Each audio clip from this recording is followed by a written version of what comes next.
Kjo nuk është një poezi, kjo nuk është një legjend, kjo është një dokument I vjetër evropian ku përmenden Skënderbeu dhe Shqipëria me emër. Ndërsa të tjerët sot debatojnë në përkomente se kush ishim dhe a ekzistonim, këtu kemi një dëshmi të shkruar me dorë qindra vite më parë nga një autor I huaj. Çfarë shkruan realisht në letër? Transkripti për afërt.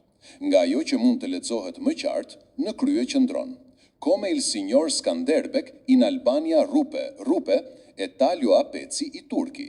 Në një pjesë tjetër shkruhet: Lidi settembre venne notizia a Venezia alla signoria, dhe më vonë, Skanderbeg, signor in Albania, era il capitano, come detto sig, facenda verso Balaban Pasha, e taglia li turchi a pezzi.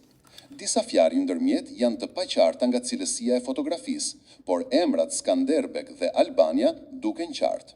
Çfarë do të thotë në shqip, përkthimi I kuptimit? Në shqip, kjo letër flet afërsisht për këtë: si zoti Skënderbe, në Shqipëri, I theu dhe I coptoi turqit.